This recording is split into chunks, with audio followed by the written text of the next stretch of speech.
Hello again, Timberwolves fans. It is time for another episode of Timberwolves Explosion.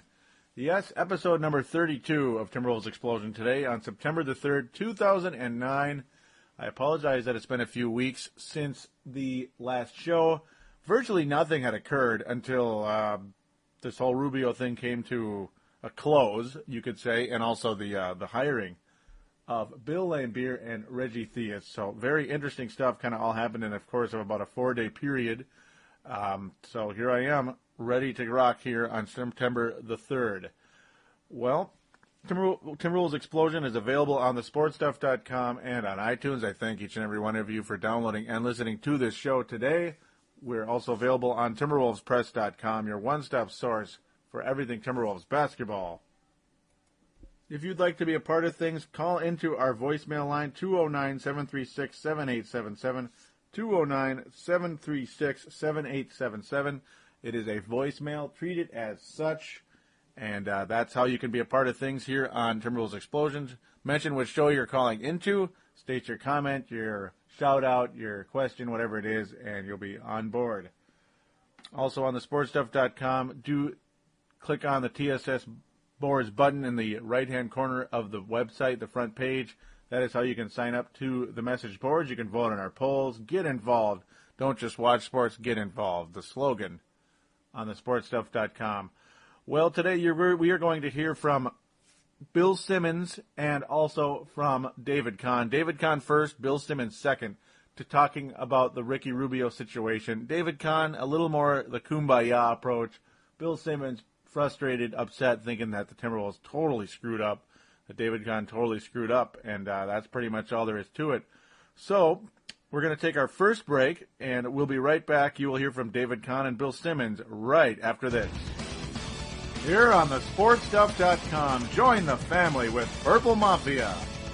With Brett Favre now in the mix with Adrian Peterson, the best running back there is, along with the new Purple People Eaters, the Viking ship is on course for something great. We're available on thesportstuff.com and on iTunes. We'll bring you the most honest and passionate Viking show there is.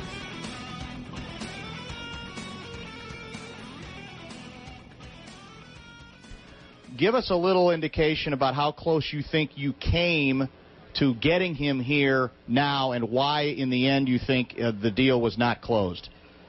Well, we had a deal Saturday night with the club, and when I say we, there's three parties. We had the Timberwolves and Dan Fagan, who represents Ricky, and Juventud Badalona. But the problem is that in these deals, the player ultimately has to consent. Right. And it's very much like a no-trade clause. And Ricky, at the end of the day, felt very strongly that the leap to the NBA, and I think it was Ricky's family, frankly, more than Ricky, that at 18 years of age and being as young as he was, that 2 more years in Europe would be beneficial. And that's how it came down at the last minute, where it was sort of neck and neck between us and Barcelona, back and forth. But I think that the familiarity of being at home, I think, won out at the end for the family. I was talking to Kurt Rambis just yesterday, and he had been talking to some of the members of our soon-to-be coaching staff, and he said they had made a list, and about half the reasons that were for him to come and half were for him to stay. I felt that, to your point, I agree with you, that it's slightly tipped in favor of coming down and growing with us today. But I also have to say this, Dan, is I'm not a fortune teller, and I'll be the first to admit 5 or 7 years from now, as we look back on this, it could be that this does work out. I think actually that he was more than ready to come to us, and I think that the more he began to understand our situation, which is one that actually promised a lot of playing time right out of the gate and the opportunity to really be developed immediately as opposed to other teams where he might, at best be a backup point guard, I think he actually started to like our situation a lot, and especially when we laid out the vision even before Kurt's hiring of being a running open court team. There are a lot of people, a lot of Wolves fans out there who want to blame him. They want to say, no, wait a minute. He puts his name in, he acts like he wants to come, and in the end he gets cold feet. when it twice, once at the start of this process, and then now at the point where you say that you guys basically had an agreement in place. Should Wolves fans be unhappy with and angry with Rubio? That's a good question. Not to the point maybe that you just portrayed. I think that, again, for those listeners or fans who have teenagers and can also understand what it's like maybe to send a teenager off to school, maybe now think about it from the context of sending a teenager off to school like in a different country, that there is, I can understand it, especially as a parent. I mean, yes, is there some, disappointment or some sort of frustration? Well, wait a minute, why did he keep saying that he wanted to come if at the very end he just couldn't pull it off? But I also think it's more complicated than that, like most of these situations. And I hope that as time passes that, whatever frustration there is will subside. Because, at the end of the day, there's not much that comes out of that. I just feel like this could have been easily handled, and it wasn't. The problem was not the Rubio pick. They made the right pick at number 5.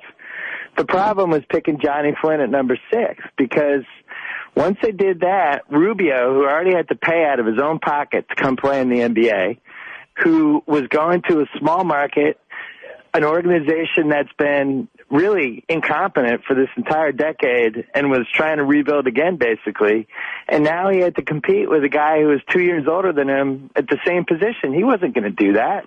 Once they picked Johnny Flynn, that killed any chance that he was going to come here. I don't think he was ever seriously considering it after that. I think he did want to come over here. I mean, he went on the record in June saying, I want to play in the NBA. I'm 100% committed to it. I just don't think he wanted this specific situation.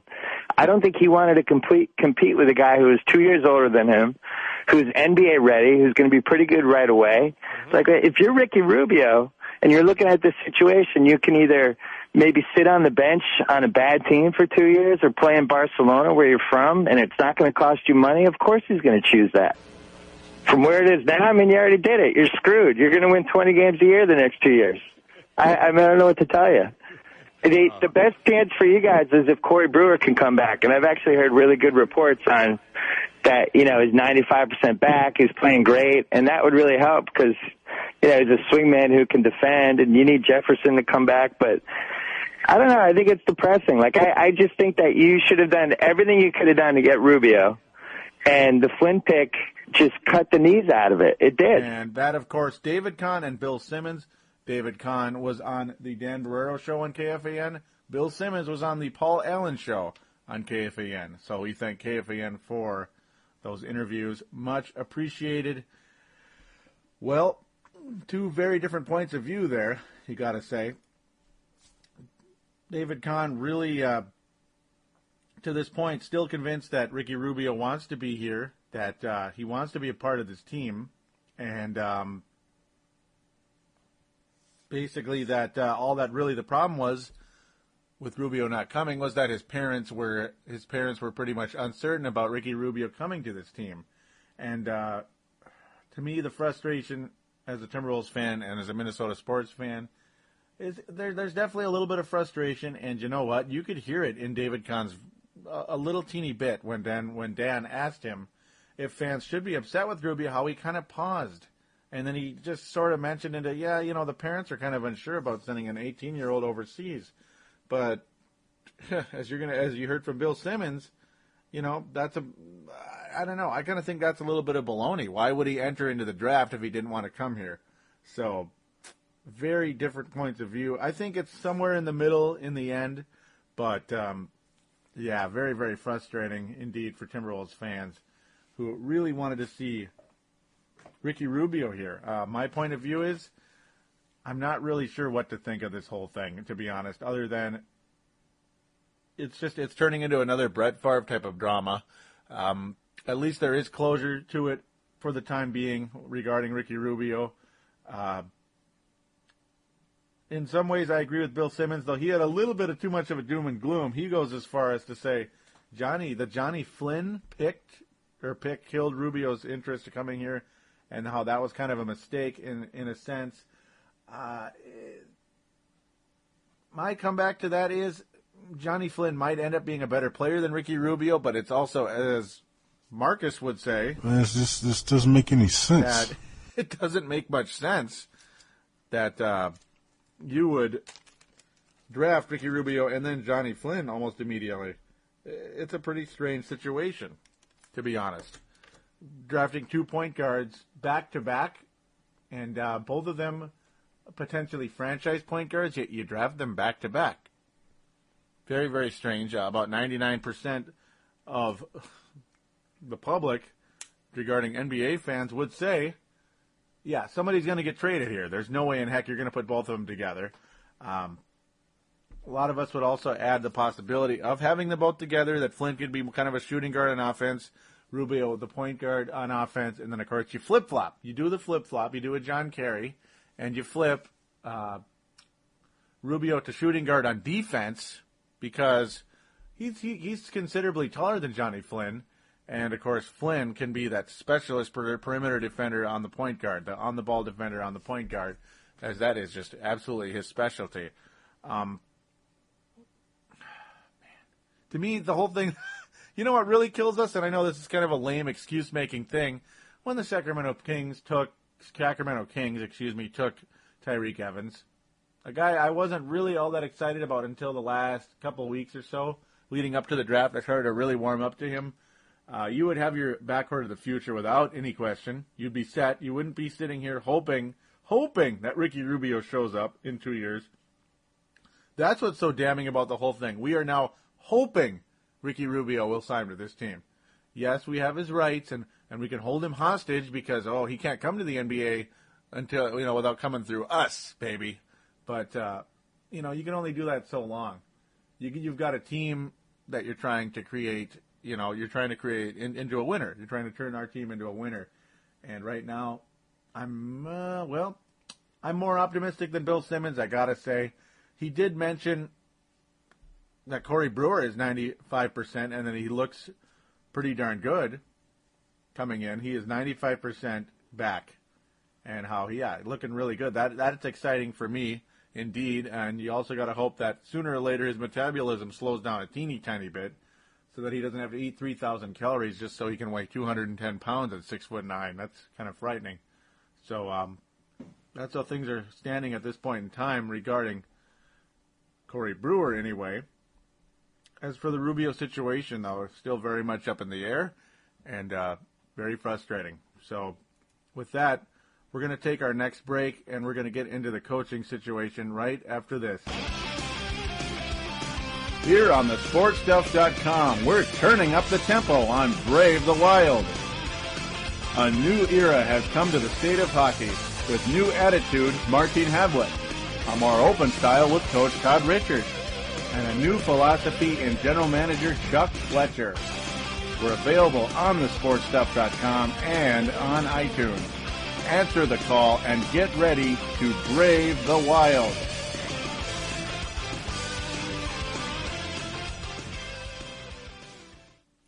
And we are back here on Timberwolves Explosion, episode number 32.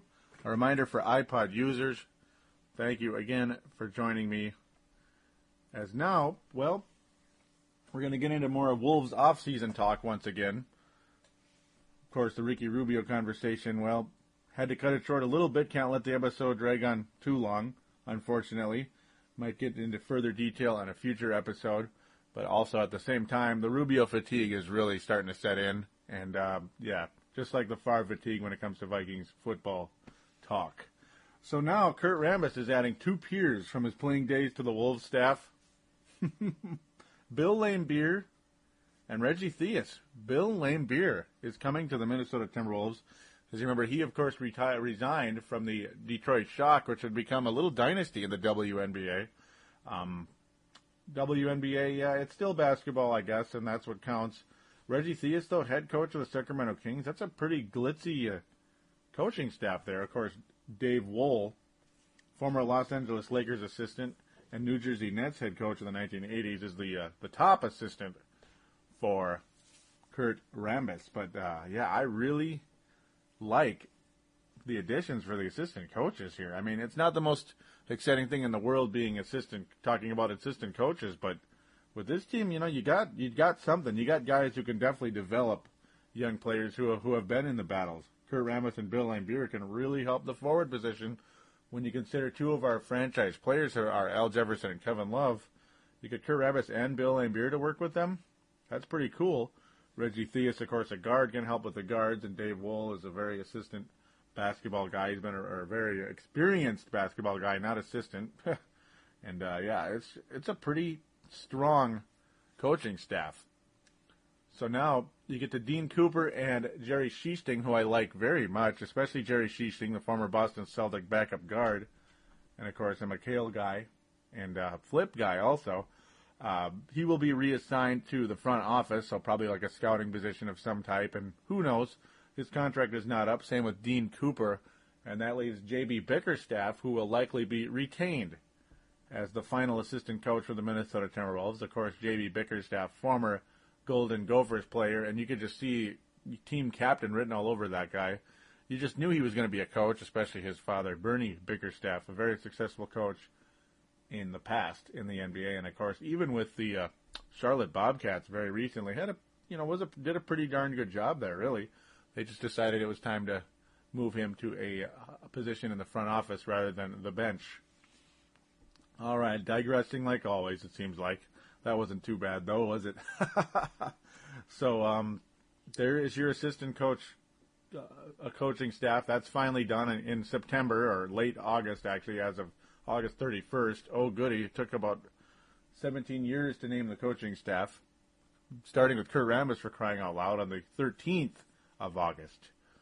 Ooh, 13 and 31. They're swished back and forth. There's a conspiracy going on here. You better watch those numbers. You better watch out. You better watch out when the numbers start to get a little creepy like that. Okay, enough of that. Speaking of numbers, as I'm just the segue master, aren't I? No. Speaking of numbers, well, that's why Mark Blount was brought here, and Chucky Atkins, really, temporarily filling the roster anyway, and of course Mark Blount was brought here in exchange for Quentin Richardson. For some reason I was having a brain fart for about 3 seconds there. Quentin Richardson, so we brought him in for salary cap space, and then trade him for a little bit cheaper salary cap space. So basically $1.4 million should we decide to buy out Mark Blount, which I think is a very distinct possibility, will save the Timberwolves $1.4 million. So you go from 9.3 to the upper 7.9, I believe. Yep. So, it's an interesting deal. Of course, Mark Blount in the final year of his contract, just like Quentin Richardson, and of course he's cheaper, and then Quentin Richardson as a veteran three-point guy for the Miami Heat. So finally, Quentin Richardson may have found a home. The fifth team he was on this summer, he was a Knick, then he was a Memphis Grizzly, then he was a Los Angeles Clipper, so we're at 3. Minnesota Timberwolves makes it 4, and Miami Heat makes it 5. I think that's finally it for him. And of course, they mentioned about 1 million times, he never unpacked, basically. He knew not to unpack, and in Miami, he unpacked. So there you go. Quentin Richardson finally finds the final destination for himself. And as mentioned, Mark Blount likely to be gone via trade or buyout. I wouldn't be surprised if there was a buyout with Mark Blount, that might be the whole purpose of getting him instead of Quentin Richardson, because they weren't going to really keep either one. Likely some type of buyout was going to happen. Chucky Atkins' contract is only a small portion of it's guaranteed, and David Kahn mentioned in a blip in the paper that, now that the Ricky Rubio saga is over for now, for about 2 years, then we'll get back to that again. As forgot to mention, real quick before I say anything else, that the buyout, of course, after the 2 years, it will be $1.4 million. That is 20% of what the buyout would have been from Ricky Rubio's former team. Now he is going to Barcelona for a 6-year deal, and of course the buyout after 2. So that's the deal with Ricky Rubio. I just didn't get into detail at all, hardly, other than a little bit of frustration, and you heard from the guys that really matter, David Kahn. And, Bill Simmons is an entertaining guy from ESPN who tried to get the president job with the Wolves. He would have liked it. This is definitely going to be a interesting month still here, as training camp doesn't start for about a month, as mentioned. Yeah, he's still looking to get a backup point guard, David Kahn mentioned. So that means Chucky Atkins out the door. Bobby Brown is not. That means Chucky Atkins and Bobby Brown are not likely to be here. At least one of them is for sure gone. The other will potentially be a third stringer. Yeah, they're not really worried about veteran leadership apparently yet, unless, of course, there's somebody on the way. So that's pretty much what it is. We're waiting for the next move, you could say, at this point in time. Anything could really happen here. Darius Ngila, unfortunately, is inked for a while, so I don't think he's really a tradable contract. Bill Simmons even got into that. I didn't want to put up too much because, I need to talk too. I can't just put audio on there. You don't really want to hear only that. Yeah, the Wolves, you mentioned how the Wolves did take up some junk contracts in that Randy Foye and Mike Miller deal. So some more summer trade speculation there that when we were able to get the the fifth pick that landed Ricky Rubio. Yeah, Darius Ngila definitely the junk acquisition there, as of course the other players were expiring. Neton Thomas, which brought Atkins and Damian Wilkins. Damian Wilkins. I knew that was going to come out at some point in time. Right now, the Timberwolves roster is at 15 players, but as mentioned, don't be surprised. At least two guys will not be here. Atkins and Blunt, most likely to be gone. Brown, the next likely guy. If all three of them are gone, that's 12. And, of course, that leaves 15 or 3 more spots, potentially.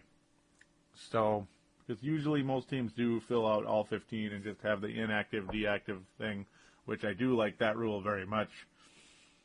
So as I jump around back and forth, way too much just to drive all you crazy. That's pretty much going to be it for today, really, to be honest. As in the next episode, we may go a little deeper into detail on Rubio, as more information is probably going to keep coming out, I'm sure. I don't think the story is going to completely go away. I think there's going to be more and more reasons as to what's going on. The fact that Rubio backed out was very frustrating to me and to other people. When a deal was in place, as you heard David Kahn mention, that's the most painful part. The deal was done, and Rubio backed out. That was his choice, not David Kahn's choice. So that's when things get real interesting. Was it Johnny Flynn? Was it the Johnny Flynn pick? Was it the fact that his parents didn't want to let him go overseas because he's too young? Was it that Ricky Rubio really isn't physically and mentally ready to play in the NBA? Those are questions that need to be answered, and I'm not sure we're going to really get a full detailed answer on those questions anytime superly soon. But when we do, you'll hear about it on Timberwolves Explosion and on TimberwolvesPress.com. Because what do we do best? We break news. So definitely stay tuned. More Wolves trades on the way. I guarantee it before the end of this month. I guarantee you something's going to happen because there's no way you go into training camp with Bobby Brown and Chucky Atkins backing up Johnny Flynn. There's just no way. So there you go. I mean, heck, the fact that Chucky Atkins wasn't even mentioned in the sentence when he talked about point guards, that means he's already gone.